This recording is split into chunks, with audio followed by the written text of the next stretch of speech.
Scatenata di contagi nella Marca, 46 positivi da ieri sera, 40 solo nelle ultime ore, intanto negativi ai primi tamponi colleghi dell'operaia dell'Electrolux di Susegana.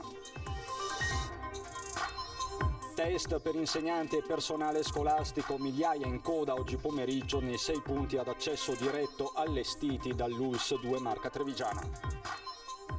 In Veneto sperimentazione al via il 7 settembre per il vaccino Made in Italy da Verona, una nuova cura con un cocktail di farmaci, la ricerca è stata pubblicata anche negli Stati Uniti. Già in distribuzione i banchi monoposto per le scuole secondarie superiori ordinati dalla provincia, sono arrivati in 22 scuole mentre altre 9 sono in programma nei prossimi giorni.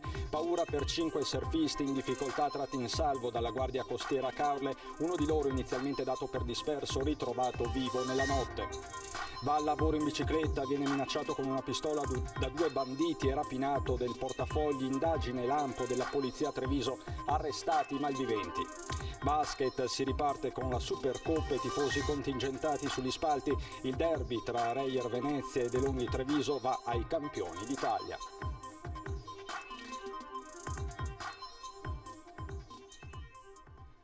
Bentrovati, buonasera telespettatori di Antenna 3. In apertura di questa edizione trevigiana dei nostri telegiornali i dati del contagio che sono stati diffusi da poco dalla Regione del Veneto e Azienda Zero. Possiamo vedere il report che parla di 60 nuovi casi di contagio su tutto il territorio regionale, con il record che si registra a Treviso, dove i nuovi casi sono 40. Quindi 40 casi sono trevigiani sui 60 che sono stati registrati nella giornata di oggi a partire dalle 8. 2 i decessi registrati nelle strutture ospedaliere, uno a Vicenza, l'altro invece a Venezia. Dicevamo quindi 40 casi positivi nella Marca, che sono in realtà 46 se guardiamo alle ultime 24 ore, ma abbiamo in linea per vedere insieme il dato,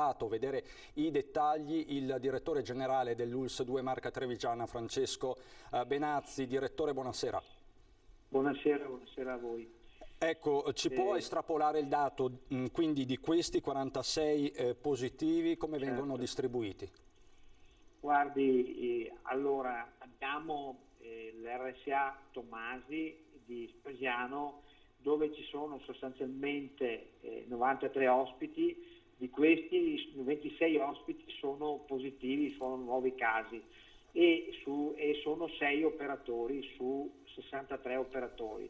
Noi abbiamo già di fatto con il dottor Moreto della Task Force isolato e parlato col direttore in modo tale da isolare i nuclei, per cui i positivi sono stati isolati. Raccomandiamo ovviamente a tutti gli operatori dei centri servizi l'utilizzo di dispositivi, perché in questo modo noi possiamo garantire che non ci siano contagi. Comunque il nucleo è isolato, per cui non c'è più nessun tipo di contatto tra i positivi e i negativi.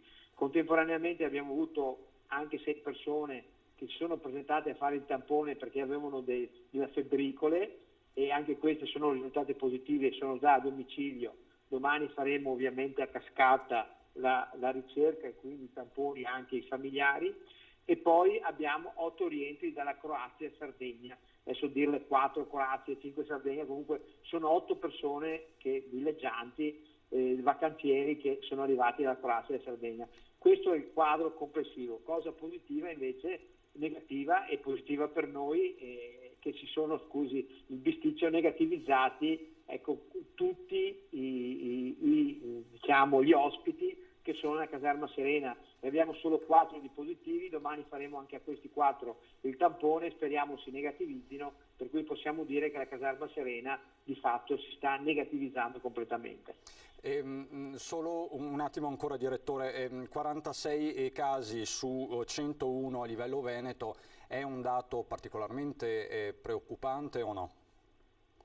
Guardi, non è preoccupante, finché noi riusciamo, noi stiamo facendo tantissimi tamponi, anche tamponi rapidi, quindi quelli veloci.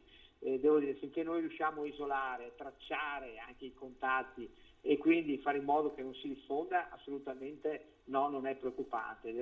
dire che possiamo tranquillizzare, anche perché tutte le altre case di riposo, compreso il Bombozzolla, che aveva, se si ricorda, dei casi 12-13 casi positivi, si sono tutti negativizzati. Quindi credo che noi abbiamo l'obbligo e il compito, e chiediamo alle persone, nel momento in cui abbiano dei minimi sintomi come quei 6 signori che si sono presentati, che contattino il loro medico di famiglia, persona titolata a dire se è il caso che loro poi si presentino a fare il tampone. E direttore, un'ultimissima cosa, domani c'è una riunione proprio con i direttori delle case di riposo della Marca, se non sbaglio.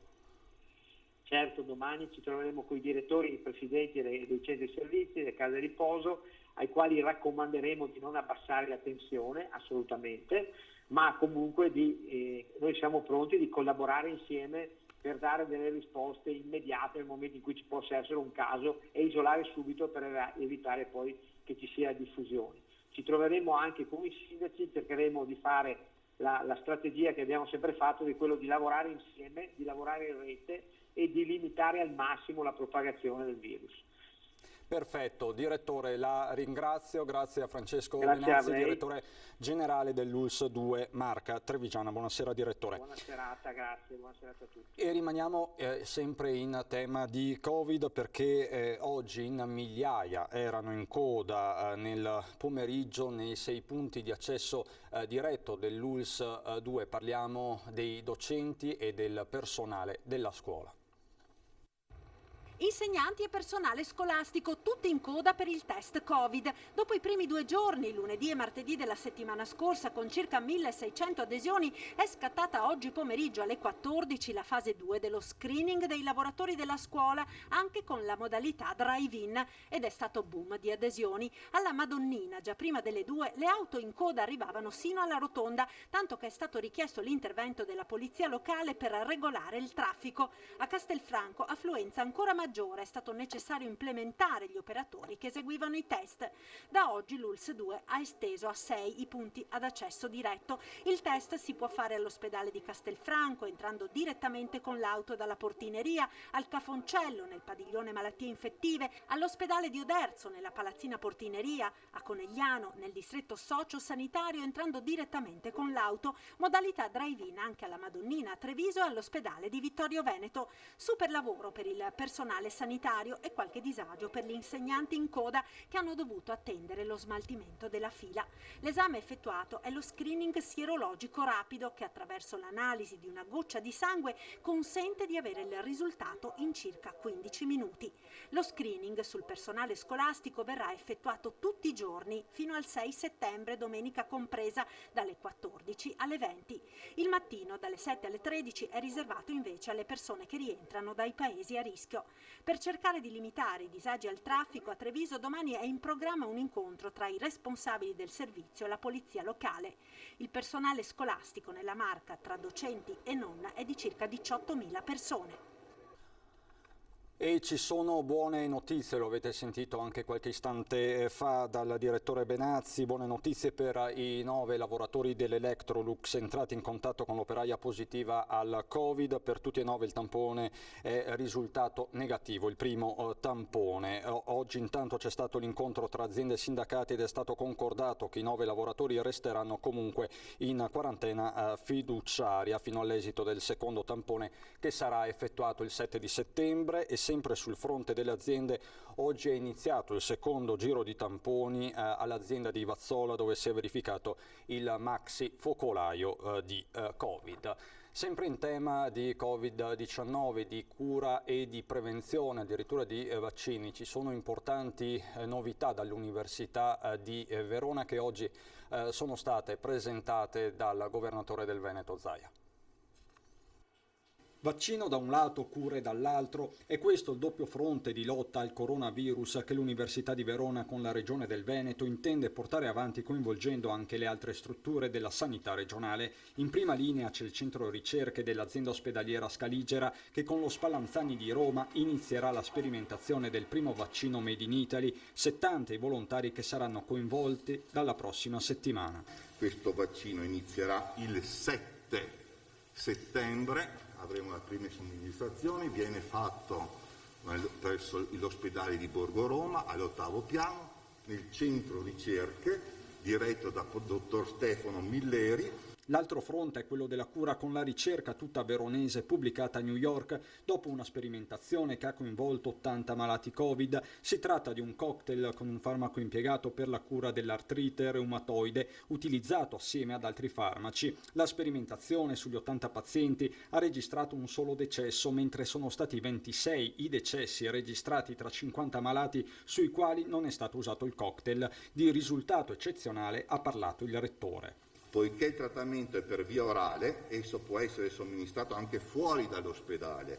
Ciò può limitare le conseguenze negative della pandemia ed essere quindi di estrema rilevanza per i sistemi sanitari di tutto il mondo. Per Zaia un orgoglio tutto veneto. Io sono orgoglioso di questi scienziati che magari vanno poco sui giornali, che magari sono poco noti, però i pazienti li vedono, i pazienti li curano e non è una cosa da poco. E Zaia è poi tornato sulla classificazione dei decessi da Covid con l'Istituto Superiore della Sanità che contabilizza anche i soggetti nel frattempo negativizzati, un fronte solo apparentemente statistico. E io penso che sia sempre più corretto fare quello che noi abbiamo sempre proposto, cioè le patologie che portano al ricovero piuttosto che al decesso, se non sono correlate alla positività, devono dire che il paziente non è morto a causa del coronavirus o non si è ammalato a causa del coronavirus. La sanità veronese nel frattempo, così come quella veneta, si sta preparando a ogni possibile scenario. Sono preoccupata da clinico perché questa volta, se ci fosse una seconda ondata, arriverà appunto a novembre e questo significherà molto lavoro.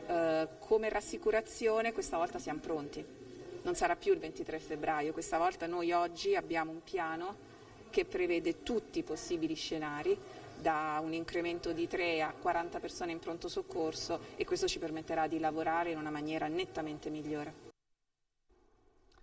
Lo avete sentito anche dalla voce del governatore Zaia, è ormai un caso e come annunciato giovedì scorso è stata inviata ufficialmente dalla Regione all'Istituto Superiore di Sanità la lettera di chiarimenti sulle modalità di conteggiamento dei decessi per il Covid secondo le indicazioni del Ministero della Sanità e dello stesso istituto. Il caso, lo ricorderete, sollevato proprio dalla nostra emittente, poi rimbalzato sui giornali anche nazionali, riguarda i negativizzati deceduti mesi dopo il contagio ma inseriti comunque nella lista dei decessi da coronavirus. La stessa Regione aveva spiegato che Ministero della Salute e Istituto Superiore di Sanità indicano di inserire tra i decessi anche chi il coronavirus non ce l'ha più, quindi non solo il decesso del negativizzato per ictus, infarto, malattia, per monitorare gli effetti definiti devastanti del virus. È questo il paradosso sollevato in questi giorni. Se un soggetto guarito quindi muore per cause che non possono essere in alcun modo riconducibili al virus, come ad esempio è il caso estremo di un incidente stradale, viene inserito comunque nella lista solo per il fatto di aver avuto il Covid? Questa la domanda, questo il dilemma, ed è la risposta che si attende da Istituto Superiore della Sanità e Ministero. Di questo e di altro si parlerà questa sera in prima serata su Antenna 3 con Ferdinando Avarino a Ring. Si parlerà di Covid ma anche dell'imminente apertura dell'anno scolastico. A tal proposito vi stiamo chiedendo, stiamo sondando la vostra opinione. In classe con le mascherine, giusto o sbagliato? Per voi è giusto? Se sì, se bisogna andare in classe con le mascherine, il numero è quello verde 0422 162 6691. Se no, non siete convinti di questo e quindi in classe non bisogna andare con le mascherine, il numero è quello in rosso 0422 162 6690. L'esito questa sera in studio con Ferdinando Avarino a Ring. Potete chiamare, non ci sono problemi. Se sentite la linea occupata non vi preoccupate, perché il sistema conteggia anche il vostro voto. La chiamata è assolutamente gratuita, quindi questa sera l'esito del sondaggio a Ring. E a proposito di scuola, sono già in distribuzione i banchi monoposto 50 per 70 70 per le scuole secondarie superiori ordinati dalla provincia di Treviso, circa 1500 in totale. I banchi fanno parte di un ordine effettuato già a gennaio dalla provincia, prima quindi dell'emergenza coronavirus, li vedete in foto. In base a questo al monitoraggio dell'aumento di studenti nel computo del dimensionamento scolastico per gli istituti secondari in carico all'ente provincia, che vede per il 2020 ben 39.612 iscritti nella Marca trevigiana. I banchi sono già stati distribuiti in 22 scuole, mentre altre 9 sono quelli in programma nei prossimi giorni. I banchi e gli altri arredi non fanno quindi parte, questo va sottolineato, della partita del commissario Arcuri, i quali dovrebbero invece giungere nei prossimi giorni. Parliamo, per intenderci, dei banchi con le rotelle. Provincia e ufficio scolastico provinciale sono in attesa da questo punto di vista della comunicazione ufficiale. Parliamo adesso invece di maltempo, perché il maltempo continua a battere nella Marca trevigiana. Ci sono diversi interventi in corso anche in questo momento, possiamo aggiornarvi in tempo reale, possiamo vedere anche le foto dei vigili del fuoco di Marca, quindi interventi per taglio piante, rimozioni alberi fra Conegliano, Vittorio Veneto, Cappella Maggiore e Istrana.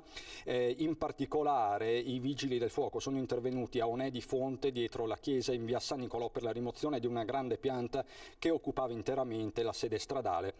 Questo pochi minuti fa. Forse sono in grado di mostrarvi anche altre immagini che ci arrivano dai vigili del fuoco, che ringraziamo per la consueta collaborazione. Questi quindi gli interventi che sono in corso in terra di Marca. Come vedete, molti alberi sradicati, ed è un copione che in questi giorni stiamo vedendo ovunque. Un copione che abbiamo visto nella Marca ieri ad Asolo, per esempio. Questa è la situazione.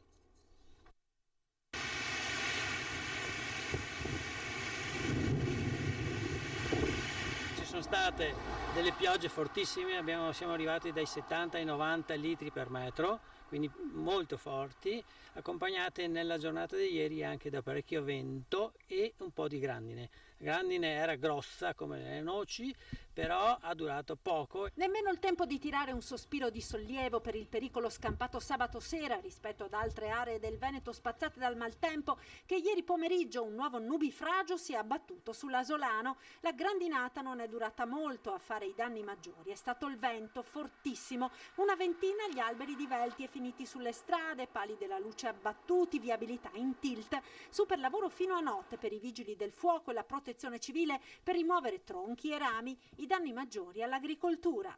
I danni riguardano l'olivo e la vite, che sono le aree di OCG, il cuore della nostra agricoltura. Per quanto riguarda l'olivo abbiamo avuto una perdita immediata, perché il chicco della grande spacca l'oliva e la fa cadere. Per quanto riguarda l'uva i danni sono stimabili dal 10 a un 20%, un massimo. Poi i danni potrebbero essere indiretti a livello della qualità, perché lacerando i tessuti dell'uva potrebbero inserirsi delle buffe che pregiudicano un po' la maturazione.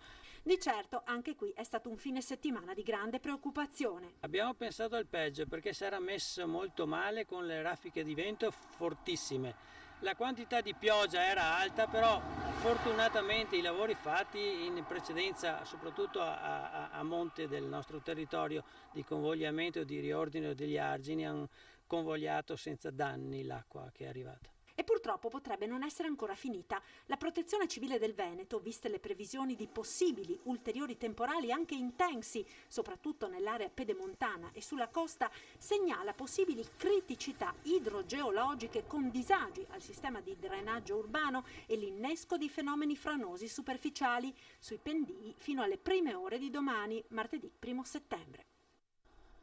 Questa invece è la situazione che si è registrata ieri sul Montello. L'albero, quando toccava i cavi della corrente, creava tutto un fuoco, ovviamente il contatto elettrico, e in quei casi per fortuna non passava nessuno. Se si spezzava il cavo e passava qualcuno, cosa succedeva? Lì c'è l'angelo custode. Anche a Crocetta del Montello, come in buona parte del Veneto, i danni sono stati fortunatamente solo materiali. Qui siamo nella frazione di Nogaré, dove il vento ha sradicato numerosi alberi, anche nel pieno centro della frazione, a pochi metri da un ristorante. Questi i risultati di una domenica sera di ormai ordinario maltempo. C'è stata una cosa che forse è più simile a una piccola tromba d'aria più che un temporale, dove ci sono stati degli alberi che sono caduti, in particolare nell'abitato di Nogaré. Noi abbiamo avuto dei danni, un po' perché degli alberi hanno coinvolto i fili della corrente dell'Enel e quindi ci hanno lasciato senza corrente per un pochino, e un po' perché altri sono caduti attraversando la strada, interrompendo la strada principale del paese. All'opera i vigili del fuoco, diversi volontari della protezione civile comunale, entrati in azione anche nella vicina Volpago, dove alberi sono caduti sulle strade sempre verso il Montello. A loro va il grazie del sindaco di Volpago Paolo Guizzo, pensiero condiviso dalla stessa Tormena che tira le fila di una serata di emergenza. Noi verso le 10 di sera avevamo rimesso a posto tutto, grazie a tutti questi interventi che si sono coordinati anche tra di loro. E questo significa essere un paese civile, essere civiltà. C'è poi il fronte dell'economia. Oggi si sono ritrovate le principali sigle sindacali per fare il punto. Innovazione, formazione e soprattutto territorio. Su questi 3 punti cardine hanno discusso questa mattina i vertici di CGIL, CISL e UIL provinciali. Riuniti in via Dandolo, i 3 segretari sono partiti dall'analisi dei settori e relative a situazioni occupazionali. Sarà una ripartenza tiepida perché le norme oggi spostano una serie di questioni a fine anno, pertanto sull'occupazione non vedremo particolari complessità. È una crisi a macchia di leopardo. Abbiamo dei settori all'interno di ogni ambito che stanno lavorando, delle imprese che stanno assumendo, per cui per fortuna la situazione della crisi oggi non si percepisce se non dove all'interno delle aziende, vedi nel terziario tutto l'ambito del turismo, che sono fermi.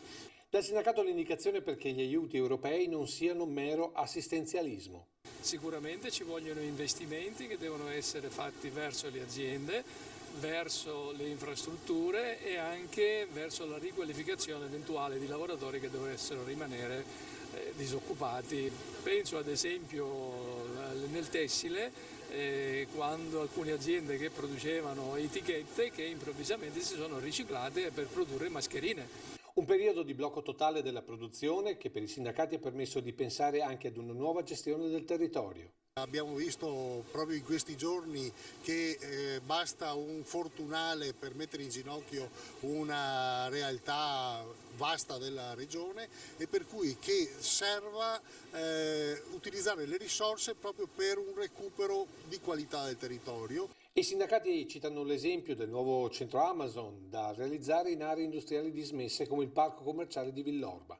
Idee e proposte che a breve i sindacati discuteranno con Regione e Governo, ma soprattutto con le rappresentanze degli imprenditori. Per ripartire con una produzione che sia di alta qualità, che sia green e che in qualche maniera con anche l'aiuto del sindacato si possa programmare anche il futuro di questo territorio. Ancora cronaca dopo la pubblicità.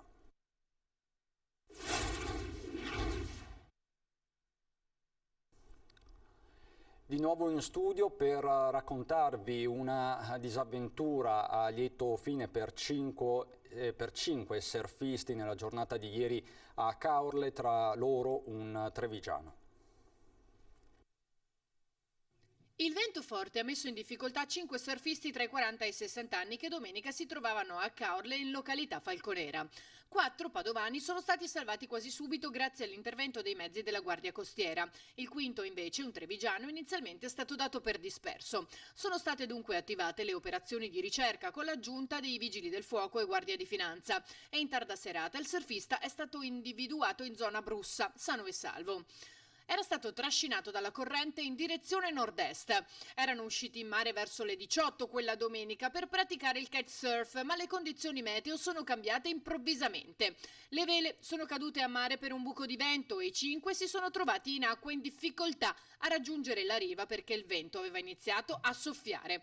A quel punto altri bagnanti presenti sulla spiaggia hanno lanciato l'allarme. Uno dei surfisti è riuscito a raggiungere la riva da solo, un altro è stato subito recuperato via barca e un terzo salvato da un militare della Guardia Costiera della pattuglia di terra. Il quarto ha raggiunto autonomamente la riva opposta del canale, spinto dalle forti correnti, e lì è stato soccorso dagli uomini della delegazione di spiaggia di Bibbione. Tutti erano infreddoliti al momento del ritrovo, ma in buone condizioni. Per nessuno è stato necessario ricorrere alle cure mediche. Hanno fermato in tempi davvero record un giovane nigeriano che stava andando a lavoro in bici e dopo avergli puntato contro una pistola poi risultato giocattolo lo hanno rapinato del portafoglio. È successo ieri mattina alle 5 a Treviso. La polizia ha identificato e arrestato i malviventi, 2 pregiudicati, un 27enne italo-colombiano residente a Pederobba e un 23enne casertano di San Biagio di Callalta. La vittima della rapina è riuscito a fornire una descrizione completa dei due, anche il numero di targa della vettura utilizzata dai banditi, da qui l'operazione lampo quindi della polizia. È invece ricoverato in gravissime condizioni all'ospedale di Treviso il Cafoncello il 50enne di origini ghanesi residente a San Zenone, investito ieri sera in via Montegrappa a Caerano. L'uomo stava attraversando la strada quando per cause in corso di accertamento è stato travolto da una vettura. Subito soccorso, è stato trasportato con l'elicottero al Cafoncello. La prognosi rimane riservata. Ultimo giorno da preside per uno dei volti storici della Marca, Antonio Chiarparin. L'ha voluta sul pennone fino al suo ultimo giorno dei 45 anni di servizio. È il tricolore delle scuole Stefanini che nel giorno di passaggio alla pensione gli alpini hanno mainato, piegato e consegnato al preside Antonio Chiarparin, come fosse stata una bandiera di guerra.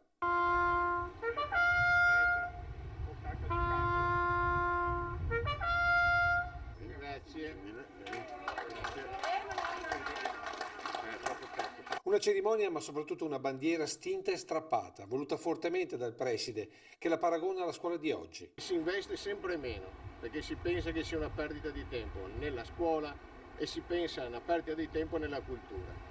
Cultura e scuola dovrebbero essere al primo posto degli investimenti, perché se le persone sanno, come ho scritto ai ragazzi, sono libere, se non sanno dipendono da chi gliela racconta meglio. Un tricolore vissuto, ma che continua a rappresentare gli ideali di una società. Contento di mollare, visto quello che si prospetta per la scuola davanti nei prossimi mesi. Dal punto di vista egoistico sì, perché penso che resistere ancora un anno a cercare di sopravvivere in questa continua alternanza di notizie, informazioni, decisioni, non decisioni. Dall'altro mi manca lo stimolo per riuscire a risolvere, perché è divertente risolvere cose difficili o impossibili. E in ultima battuta per quanto concerne Treviso lo sport, una comunicazione, l'Umana Reyer è tornata in campo con i tifosi e lo ha fatto battendo però la De Longhi Treviso 89-75, questo l'esito negativo per i trevigiani. Adesso andiamo a Belluno.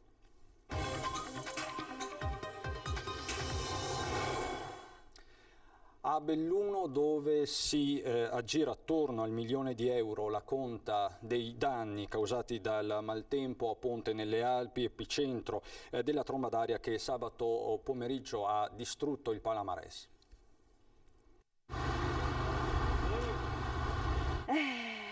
È terribile, poi penso appunto adesso che settembre inizia, tutte anche le associazioni sportive che si appoggiavano e tutto, e magari poteva diventare anche un appoggio per le scuole.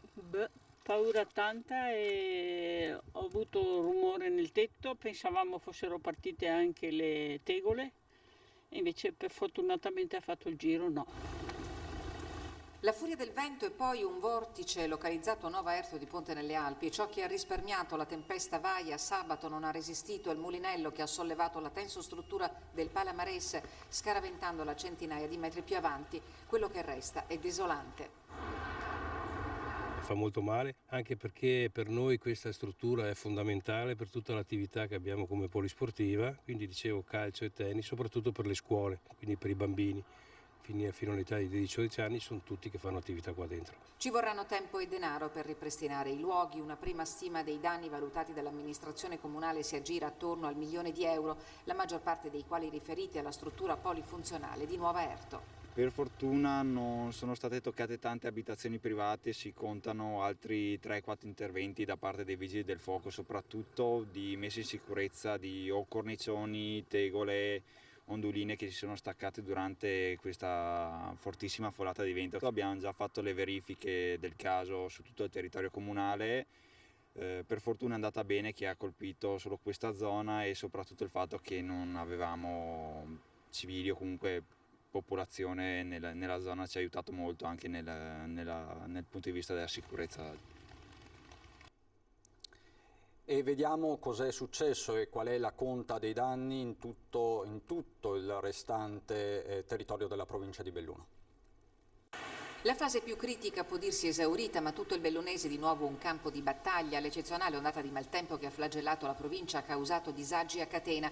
L'emergenza a San Vito di Cadore, dove una frana ha causato la rottura dell'acquedotto. Lì si è lavorato per tutta la notte alla luce delle foto elettriche per riparare il danno e già questa mattina nelle case è tornata l'acqua, pur se servirà del tempo per ricalibrare la pressione nelle vasche. A Peaio di Bodo di Cadore sono già all'opera le ruspe per la pulizia del letto del torrente Rudan. A Cancia di Borca di Cadore è urgente partire al più presto con l'intervento di svuotamento del vascone e di contenimento della colata di detriti e ci vorrà almeno una settimana. In Val Corpassa, fra Cenceniga e Taibona Gordino, il torrente in piena ha eroso il versante che sovrasta la strada all'altezza dell'uscita della galleria di Listolade. Riaperta la 48 delle Dolomiti, Misurina Carbonina, dopo l'esondazione del lago di Landro che ieri ha interrotto i collegamenti verso l'Alto Adige.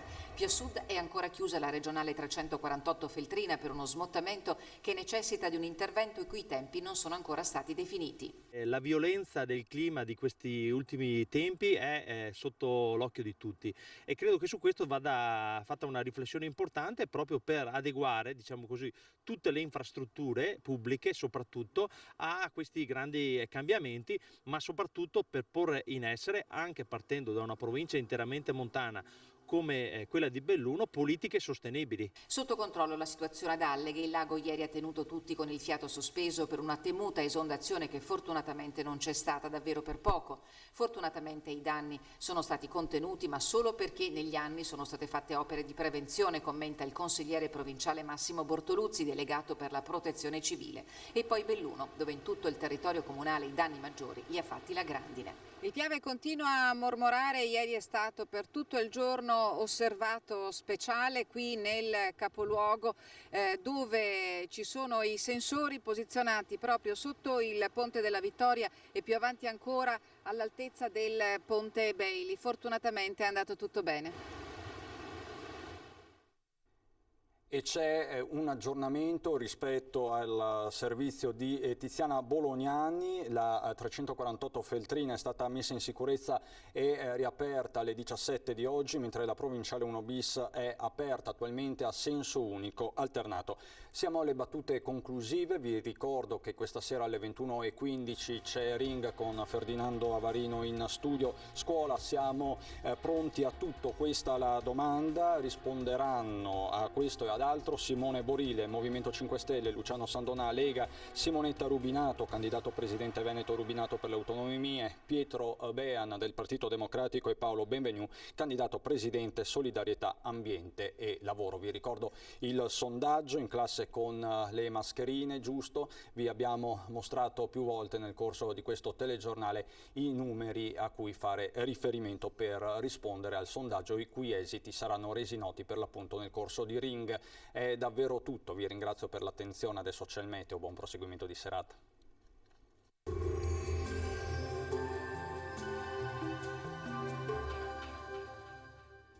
Bentrovati al meteo. Temporaneo aumento della pressione sul nostro territorio, sarà una giornata con tempo in prevalenza buono. Il dettaglio di martedì 1 settembre. Sul Veneto il mese inizia con una nuvolosità variabile alternata a spazi di sereno anche ampi. Dal pomeriggio più nubi sui settori montuosi dove non si escludono degli acquazzoni che localmente potrebbero raggiungere anche le pianure limitrofe. Temperature minime fino a 15 gradi, massime invece tra 21 e 27 gradi. Ci spostiamo ora sul Friuli Venezia Giulia, dove il cielo sarà localmente nuvoloso, ma anche qui non mancheranno ampi spazi soleggiati, qualche temporale sui rilievi al pomeriggio. Temperature minime tra 14 e 16 gradi, massime invece sui 22-24 gradi. E ci spostiamo infine sul Trentino Alto Adige, stessa situazione, buono al mattino, occasionali piogge invece durante le ore pomeridiane. Temperature minime sugli 11-12 gradi, massime invece sui 24-25 all'incirca. Dal meteo per ora è tutto, vi auguro un buon proseguimento in compagnia di Antenna 3. Arrivederci.